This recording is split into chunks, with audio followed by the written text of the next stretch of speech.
Olá, primeiro ano.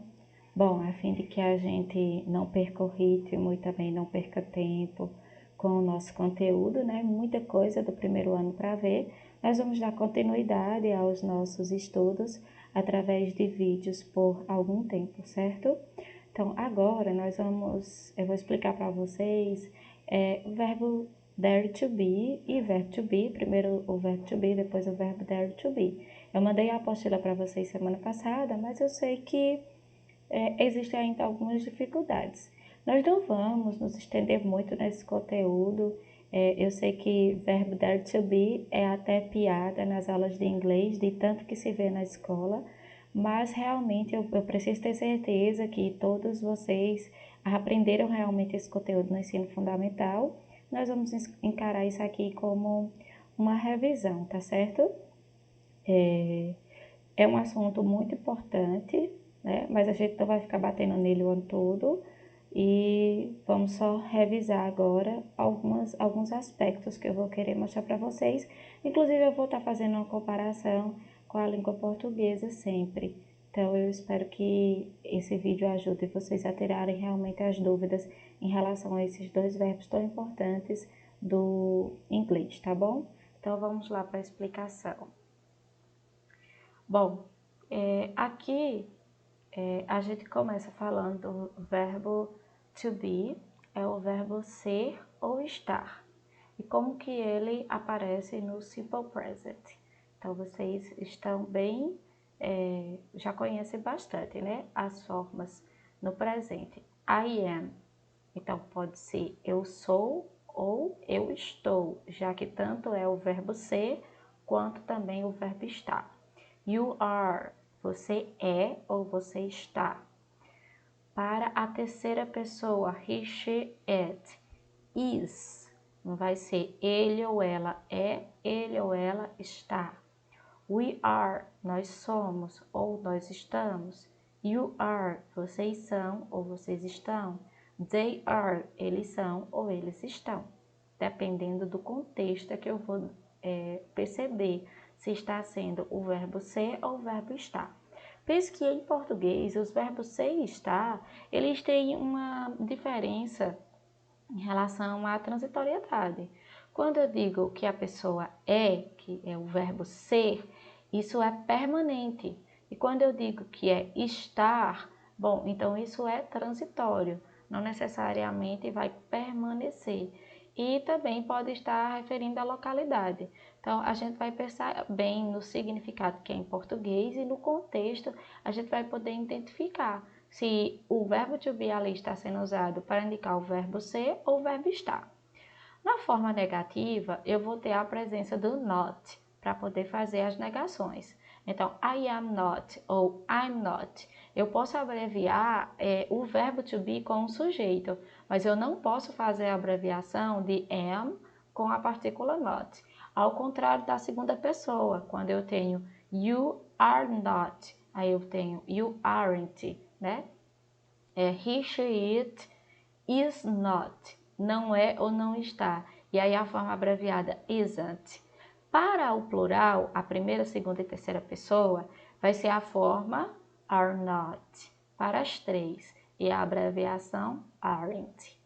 Na forma interrogativa, o que acontece é que o verbo to be, ele vai vir antes do sujeito. Então, eu vou ter a forma am I, are you, a forma is, it, a forma are we, are you e are they, para a forma interrogativa. Eu não digo assim, o verbo to be vem na frente, porque não necessariamente ele vai ser a primeira palavra que vai aparecer lá na frase, mas ele vai estar sim antes do sujeito na forma interrogativa. Então, nós vamos ver aqui alguns exemplos com o verbo to be no simple present tense. Look the examples. Então, para a primeira pessoa, eu vi que a forma é am. I am a good girl. Am I a good teacher? I'm not at home. Então, observem aqui, I am a good girl. Good girl é uma boa garota. Então, eu vou dizer, eu estou uma boa garota ou eu sou uma boa garota? O que soa melhor? Eu sou uma boa garota. Aqui eu tenho a forma interrogativa, o que aconteceu, o verbo antes do sujeito. Am I a good teacher? Eu sou uma boa professora. E I am not at home. Aqui home significa casa. Aí eu vou dizer, eu não sou em casa? Não, claro que pelo contexto vai ser eu não estou em casa. O que é mentira, porque nós estamos de quarentena e eu estou em casa, eu não posso sair de casa, né? Mas eu queria uma frase na forma negativa, por isso que eu coloquei essa frase assim, tá bom? Então, o contexto vai indicando para nós. Vamos ver outros exemplos agora da segunda pessoa. Na segunda pessoa, a forma é are. Então, eu vou ter you are a teacher. Você é um professor, né? Are you with his girlfriend now? Você com sua namorada agora? Olha, eu posso dizer você é com sua namorada agora? Não faz sentido. Então, vai ser você está com sua namorada agora. Sempre o contexto vai deixar claro para você se é o verbo ser ou o verbo estar. Na terceira pessoa, eu tenho a forma is. He is my boyfriend. Boyfriend significa namorado. Então, como é que vai ficar essa frase? Ele é meu namorado. She is abroad this month.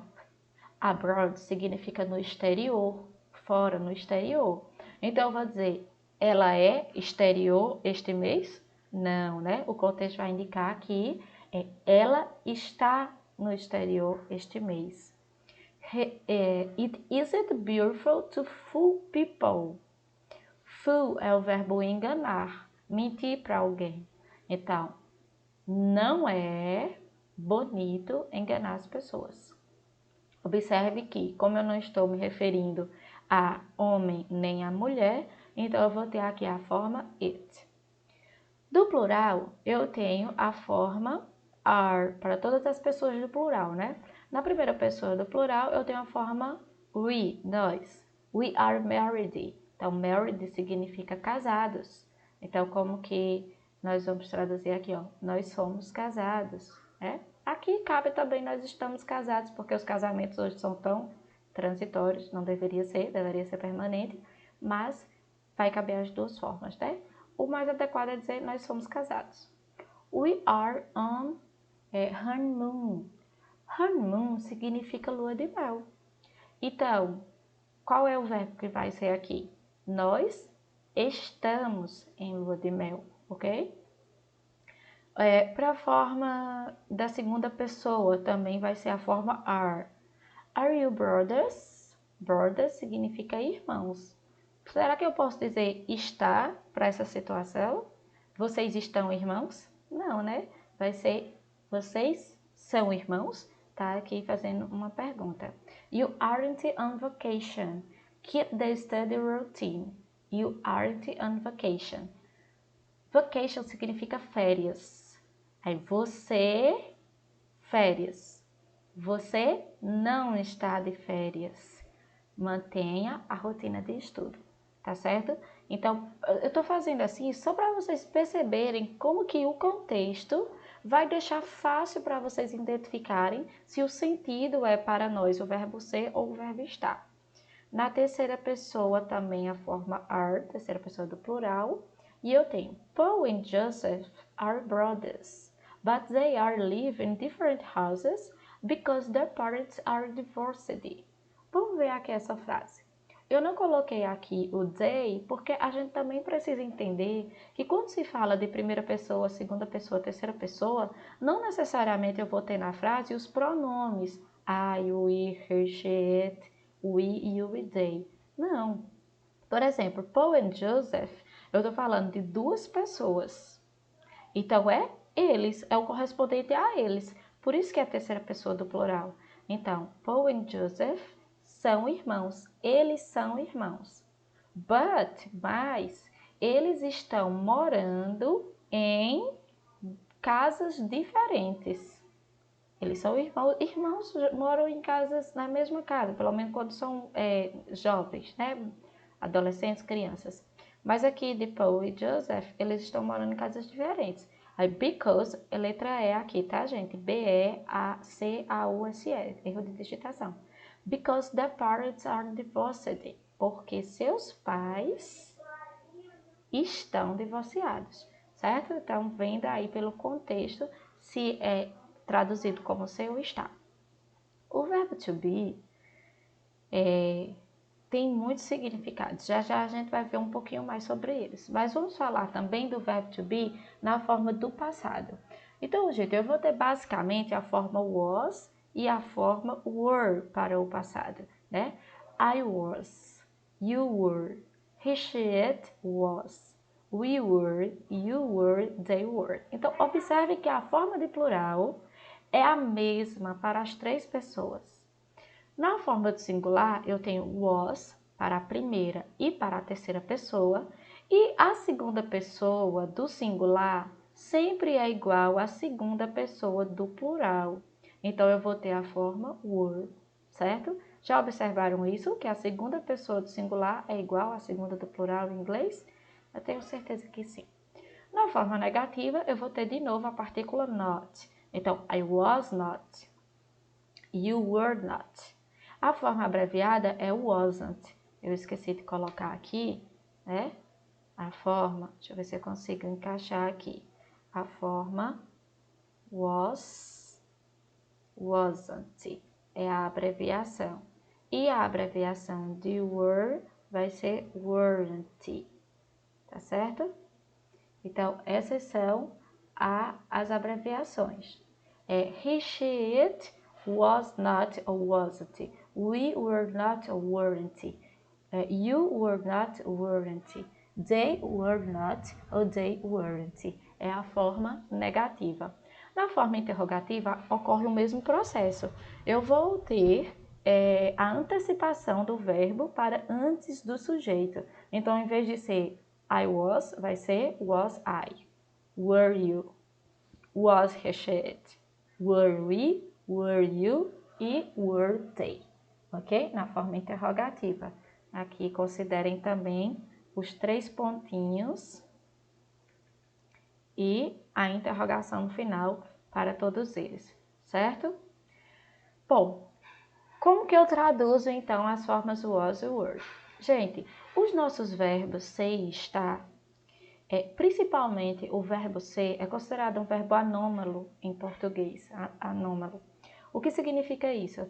Significa que ele assume formas diferentes da forma do radical em diferentes tempos verbais.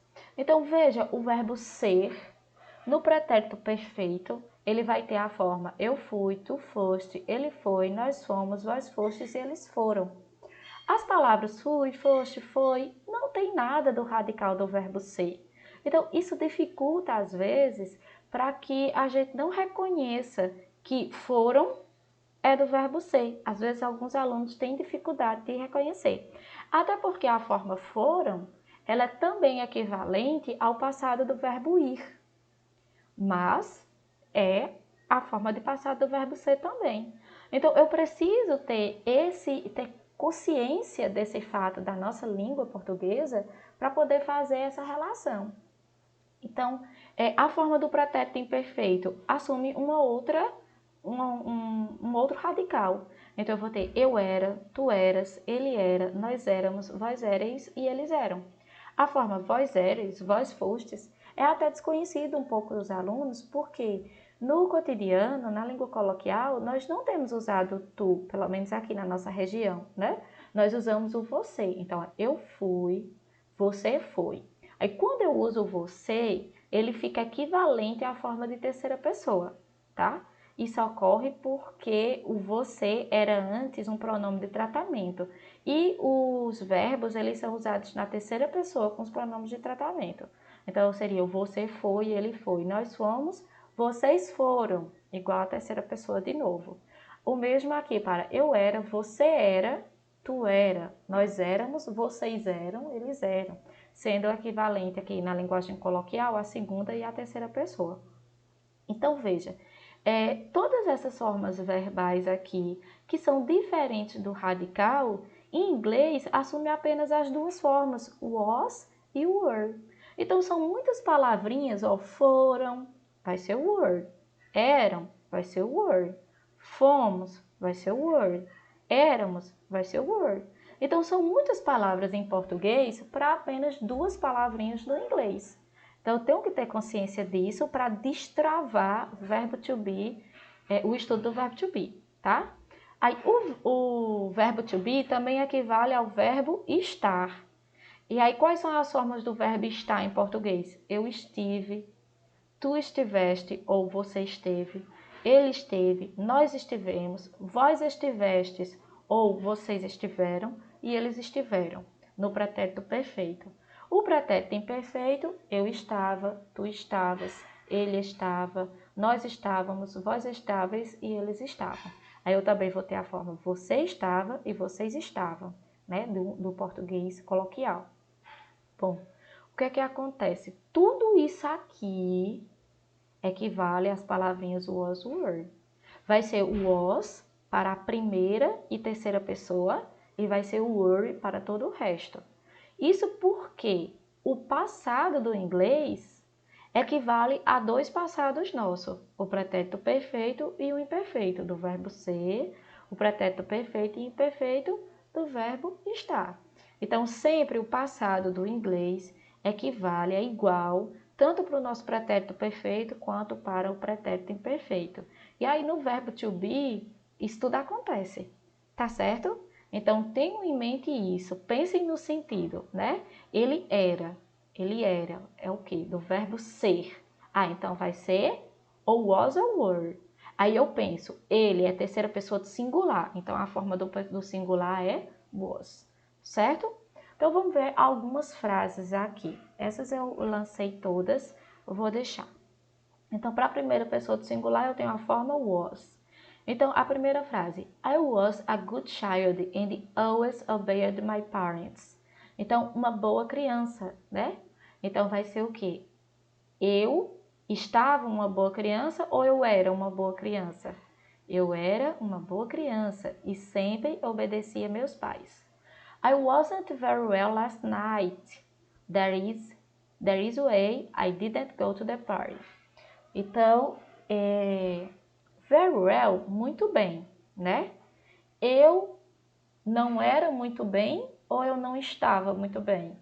Eu não estava muito bem na noite passada, por isso, there is a way, eu não fui à festa, certo? Na segunda pessoa do singular, eu vou ter a forma were. You were a waitress at Burgers. Waitress significa garçonete. Então, eu vou dizer, você estava a garçonete do Burgers ou você era a garçonete do Burgers? Você reconheceu a pessoa, ah, você era a garçonete do Burgers, né? Cabe aqui o were na forma traduzida, era. You weren't at school yesterday. I missed you. Are you sick? Ó, na escola ontem. Eu vou dizer, você não era à escola ontem? Não faz sentido. Então, vai ser, você não estava na escola ontem. Eu senti sua falta. Sick significa doente. Então, como é que vai ser a tradução aqui? Você estava doente? Isso mesmo. Então, certeza que você pensou aí. Na terceira pessoa do singular, eu tenho a forma was. Lembre-se, was para a primeira e para a terceira pessoa. As outras pessoas assumem a forma were. Então, he was my boyfriend. Ele era meu namorado. She was my friend. Ela era minha amiga. It was really hot. Then it suddenly started to rain. Então, hot aqui significa quente, né?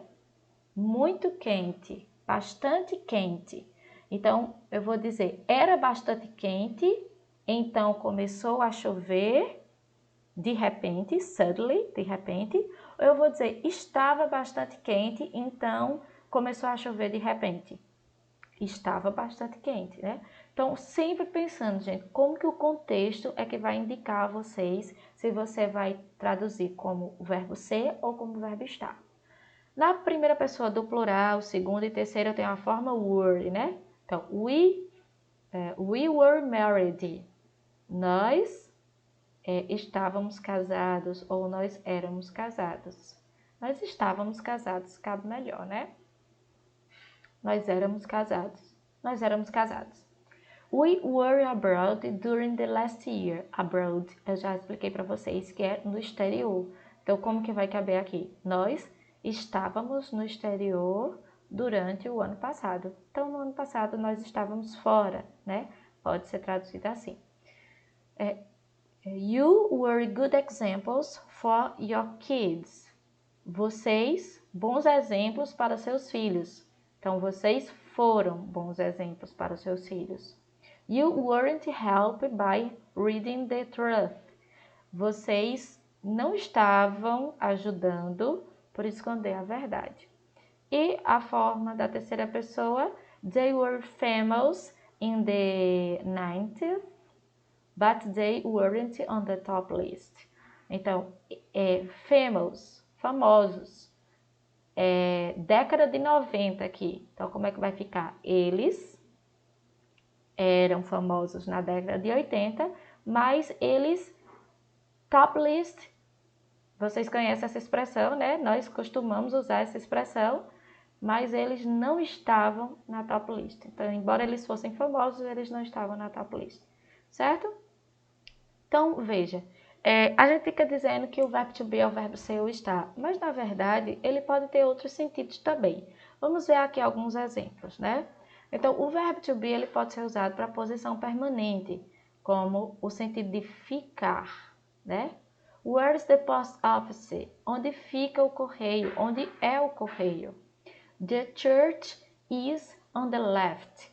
A igreja fica à esquerda. Eu estou dando uma direção, certo? Eu também uso o verbo to be para indicar a idade. Então, embora a gente use a expressão ter uma certa idade, eles usam o sentido, né, do verbo to be. Então, how old are you? Então, se você ficar pensando que o verbo to be é só ser e estar, aí você vai dizer quão velho é você.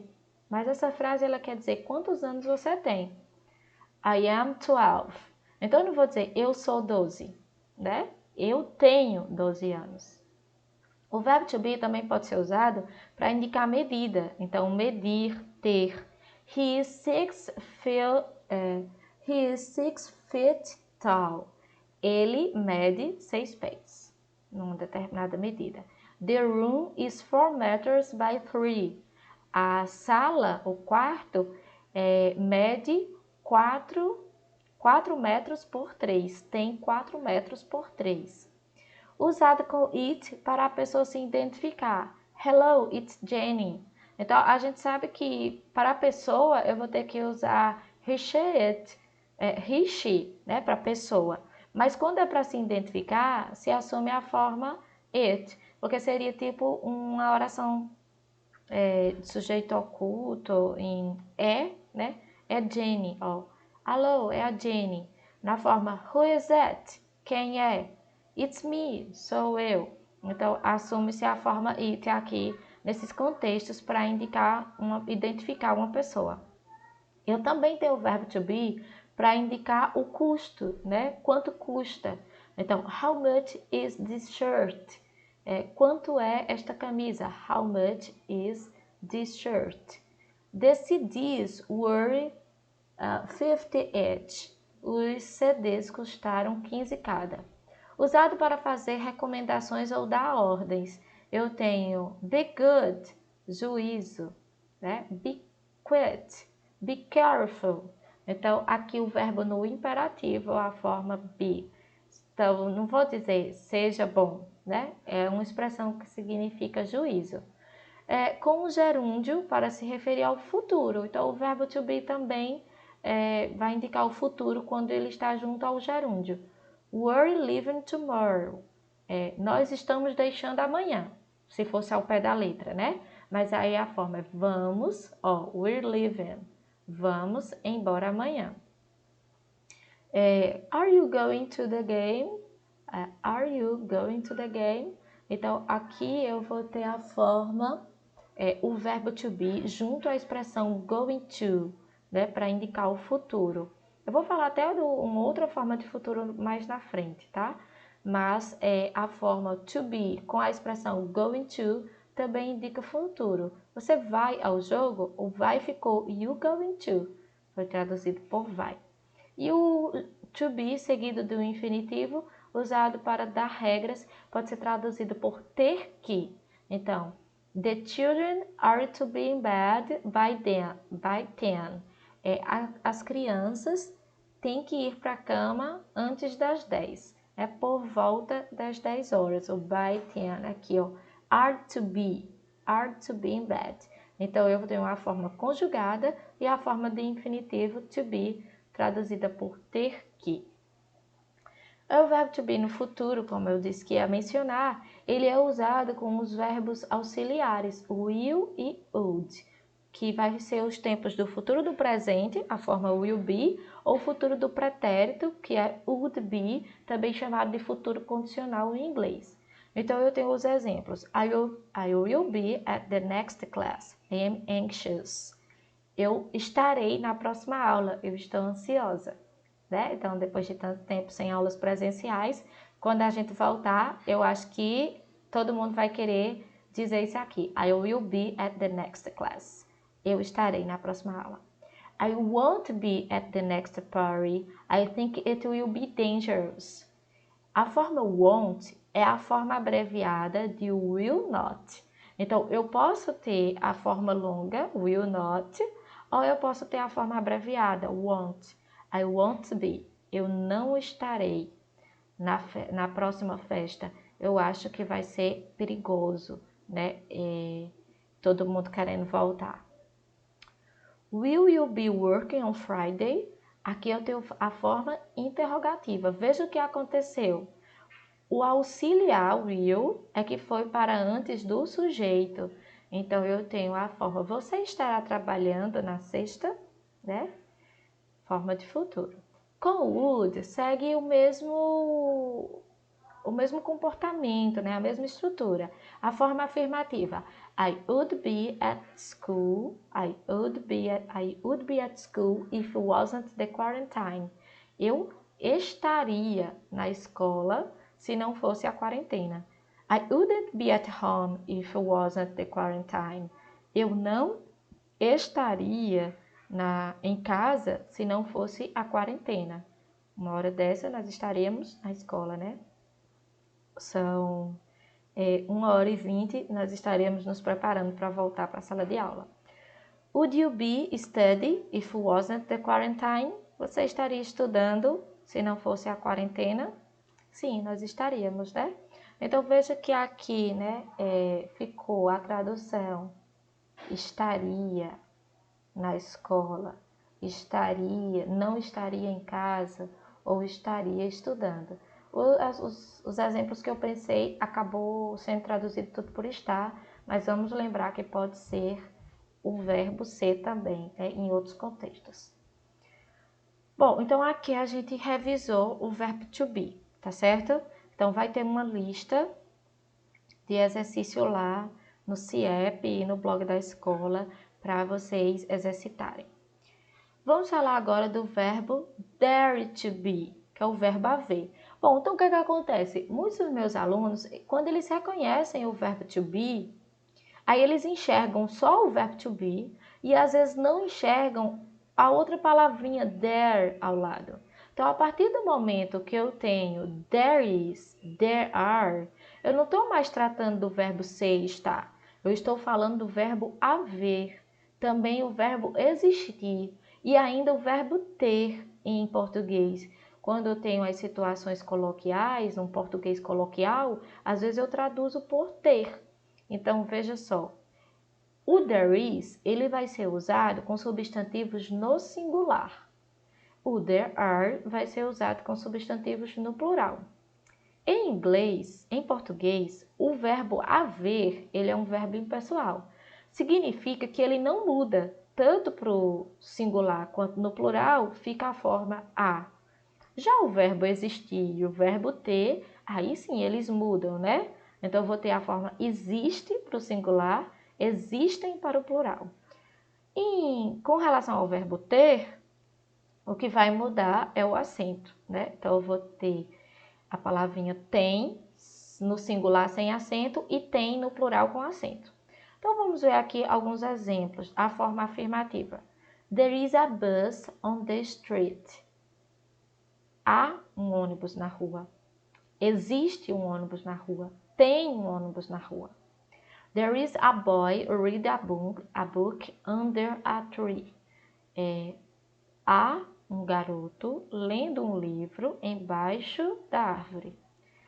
Existe um garoto lendo um livro embaixo da árvore. Tem um garoto lendo um livro embaixo da árvore. Viram que cabe as três formas, né? Há, existe e tem. Na forma, veja, um garoto, a boy, né? Um pronome aqui, no caso, perdão, o artigo indefinido, are. There are 6 billion people live on this planet. Aqui eu tenho 6 billion.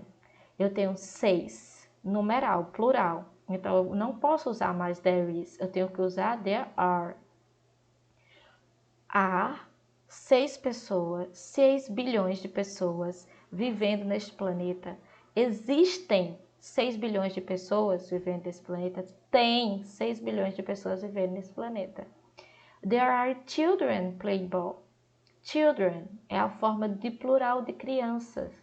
Então, é um plural irregular, nós ainda vamos estudar isso. Então, assim, há crianças jogando bola. Existem crianças jogando bola, tem crianças jogando bola, tá? Então, veja que quando eu digo há crianças, tem crianças, em português a gente não consegue perceber muito o plural do verbo, mas em inglês ele tem que ficar bem marcado. There is a man waiting for me outside the school. Ó, um homem. Então, a forma there is. Há um homem esperando por mim do lado de fora da escola. There are 10 students in class today. Há 10 alunos na aula hoje. 3 boys and 7 girls. 3 garotos e 7 garotas. Então, eu tive que usar aqui a forma there are. Por quê? Porque eu estou com o plural agora. 10 students. Ok? Então, vocês têm que estar atentos aí às formas de plural. Um complemento a isso vai ser a gente estudar o plural dos substantivos, né? Um conteúdo aí para o segundo bimestre. Na forma negativa, o que acontece? Eu vou ter de novo a partícula not, que vai ser usada após o verbo to be. Então, você já tinha visto, né? Is not, are not. Agora você vai ver there is not. E você não pode esquecer que com o there perto, você agora está falando do verbo haver, existir ou ter. Então, eu tenho there is not a football field near our house. Football field é campo de futebol. Então, o que é que eu estou dizendo aqui? Que não há um campo de futebol perto da minha casa. There is not anyone at the museum. Ou eu podia ter a forma também there isn't. Aqui, ó, a forma abreviada. Não há ninguém no museu. Acho que não. Os museus devem estar todos fechados. Na forma there isn't water in the jug. Né? Não há água na jarra. There aren't buttons on my shirt. Não há botões na minha camisa. Então, aqui, ó, butters, tá no plural. Por isso que eu tive que usar a forma there are, que aqui já veio abreviada, né? There aren't, não há, não existe, não tem, ok? A forma interrogativa, o que é que vai acontecer? Eu vou deslocar o verbo to be para antes da forma there. Então, em vez de ficar there is, vai ficar is there. Is there a soap? Is there a café? Is there a hospital? E as formas de resposta curta vai ser yes, there is. Ou se a resposta for negativa, no, there isn't. Então, se a pergunta foi com is there, eu vou responder com there is. Na forma de plural, eu vou ter a forma are there, com o verbo to be antes. Are there 2 shops? Are there 3 cafés? Are there 3 shops? Are there 3 hospitals? Are there 4 hospitals? Então, eu estou perguntando, há 4 hospitais, há 4 lojas, há 4 cafés, há 2. Então, eu vou ter que prestar atenção aqui se é singular ou plural. Se for plural, então eu tenho que usar a forma are there. As formas de resposta curta, portanto, serão yes, there are, no, there aren't. Se for pergunta com are there, resposta com there are, tá? A forma de respostas curtas, ok? No passado, eu vou usar a forma do verbo to be no passado. Então, eu vou ter there was. Aí vai ser o quê? Existia, havia ou tinha, como a gente já estava falando antes. Usado para substantivos no singular e a forma there were para os substantivos no plural. Existiam, haviam, havia, né? Porque ele é impessoal, então ele fica sempre no singular. O verbo haver fica sempre no singular. O verbo existir, não. O verbo existir tem que ser feito a conjugação. Então, na forma afirmativa, aqui um exemplo. There were beautiful girls at the club last night. Havia garotas bonitas no clube na noite passada, ontem à noite. Existiam garotas bonitas ou tinha garotas bonitas. There was an Italian boy in my class last year. Aí eu vou ter o quê? Havia um garoto italiano bonito na minha aula no ano passado, na minha sala ano passado. There was, havia, tá certo? No singular. Por quê? Porque aqui eu tô falando no singular. Boy, um garoto. Aqui, there were, eu usei porque era girls, garotas. Então, sempre eu tenho que observar. Veja que não necessariamente é a palavra da frente que vai determinar. Porque aqui eu tenho beautiful, o adjetivo em inglês sempre fica no singular. Mas eu tenho que observar o que? O substantivo. Então, girls está aqui na frente, está no plural. Então, eu vou ter que usar a forma there were, tá? Então, tem muito que reconhecer o plural dos substantivos para poder acertar se vai ser a forma do singular ou plural. Na forma negativa, de novo, a presença do not, né? Então, there wasn't sadness in my life. Não havia tristeza na minha vida. Não existia tristeza na minha vida, tá? There wasn't a giraffe at the zoo. Não havia girafa no zoológico. A criança foi lá assistir, ver o zoológico e não tinha a girafa, ó. There weren't fruits in the basket. Fruits está no plural, então a forma there weren't, não havia frutas na cesta. Na forma interrogativa, o mesmo procedimento. Eu vou deslocar o verbo to be para antes do there, né? Então vai ficar were there e wasn't there. Aqui a forma interrogativa, essa tá no interrogativa afirmativa, né?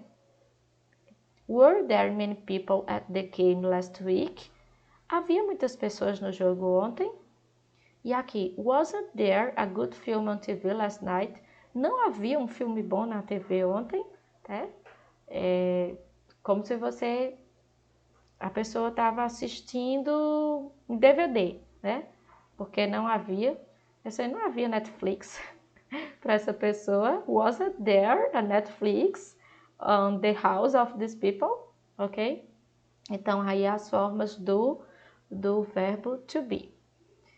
Bom, gente, então, eu espero que...